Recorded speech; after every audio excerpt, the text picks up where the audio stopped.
Okay. I think the subject I'm moderating today is a very interesting and cover a large area in terms of the position of FPSOs in today's field development strategy. I would like to give my views and opinion first on the subject, and I'll invite my colleagues, distinguished colleagues here, to give their views, and then we can have a dialogue session. Try and make this session as much as interactive as possible.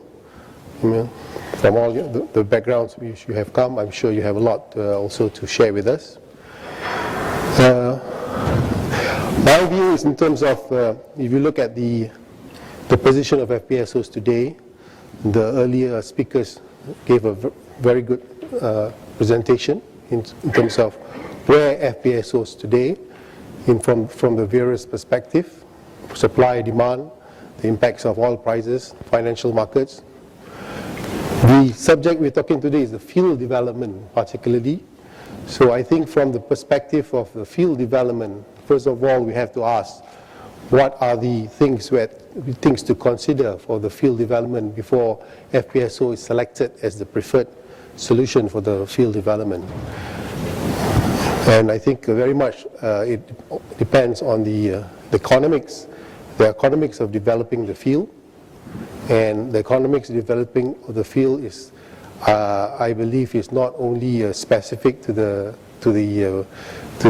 field economics. It's also to the regional economics, also to the country in terms of infrastructures, and there are a lot of other factors in terms of deciding for the selection of FPSOs for field development. And my belief is increasingly the FPSO will become more and more relevant in terms of the upstream exploration and production. As you can see from the nice charts earlier, the utilization of FPSO has been increasing. It's increasing, and as more and more fields are being explored and developed, I think there are push for going into new territories, new areas. Carl talked about more difficult oil, high pressure, high temperatures, gas monetization. So there is more unconventional type of evacuation of the hydrocarbon fluids, and because of the traditional, or rather because of the established advantages FPSO has in terms of mobility, in terms of the technical advantage, in terms of ability to carry a large payload, there is going to be a more increasingly significance or relevance of FPSO in future field developments.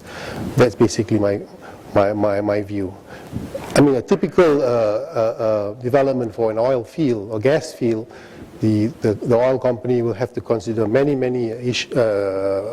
factors. I mean, one of the factors which Carl did mention about is in terms of the reservoir fluid characteristics, in terms of going for enhanced oil recovery, for example, CO2 removal. There will be more push for those type of developments in future. And how does an FPSO come into play in terms of being this selective solution for the field development? I believe because of the established advantages, in terms of you have redeployment capacity, you have redeployment capability, and even you have the high payload capacity, all bring greater advantages for future field developments. This is basically my view. And then, of course, if you talk about regional economics, you have to also think of the political factor.